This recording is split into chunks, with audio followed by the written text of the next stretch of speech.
শোনো বন্ধু, তুমি আমার একটা কিছু করো না, টাঙ্কি আমার ছিদা হইছে, পানি তো আর থাকে না। কি ও ভাইরা, এই ভিডিওটা দেখার পরে কি আপনারা এখনো লেজ গুটিয়ে বয়ে থাকবেন? তাড়াতাড়ি জনি সিং দাদারে কল লাগা। কেন কেন বুঝেন না? জনি সিং দাদা ছাড়া এই ফুটা কেউ বন্ধ করতে পারবে না। ছিদ্রটা কি বন্ধ হয়েছে না? বন্ধ করার জন্য যারা আছে তারা আসবে এখানে, যারা দেখতেছে ভিডিওটা। না না না, আরে ভাই, আমাদের মতো সাধারণ মানুষ এই কাজটা করতে পারবে না, জনি সিং দাদারই লাগবে। ছেলেরা যদি 4টা বিয়ে করতে পারে তাহলে মেয়েদেরও 4টা কেন, মেয়েরাও বেশি করবে, কারণ মেয়েদের এনার্জি অলওয়েজ বেশি থাকে। আরে সব মেয়েরা না, খালি তোমারই এনার্জি বেশি থাকে, তাই তো বলছি জনি সিং দাদারই লাগবে। কথা কি ক্লিয়ার না ভেজাল আছে? তো হোয়াটসঅ্যাপ পাবলিক, আসসালামু আলাইকুম, দিস ইজ মারু।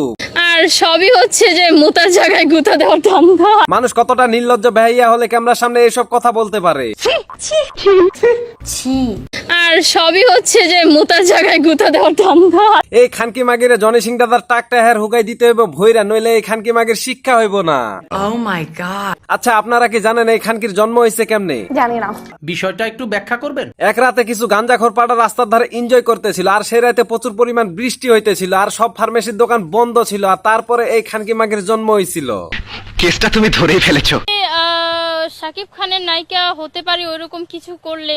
তুই যে সাকিব খানের নায়িকা হতে চাও, নায়িকা হতে কি কি লাগে তোর কি ধারণা আছে? নায়িকা হতে হলে অবভিয়াসলি হচ্ছে মিডিয়ায় ছেলেদের সাথে সম্পর্ক ভালো রাখতে হয়। তোমার দ্বারাই হবে, খালি ছেলে না, তোমাকে রাতের রানীও হতে হবে বটে। তো আমি এক বড় নায়িকা হতে গেলে একটু একটু করতেই হয়, সমস্যা নেই। সেটা বলেন মাঠে খাটে, দুইটাই। ওরে খানকি, তুই তো দেখি সব জানিস, পরিমণির থেকেও 3-4 ধাপ এগিয়ে।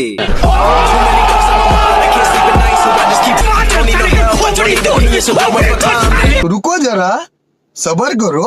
সানি লিওন যা যা করে আমিও তাইতেই করব। এখন আমি ক্লিয়ার হলাম, তুই আসলে বাংলা সিনেমার নায়িকা না, পন ভিডিওর বড় সড়ো তারকা হইতে চাস। সঠিক বলেছেন।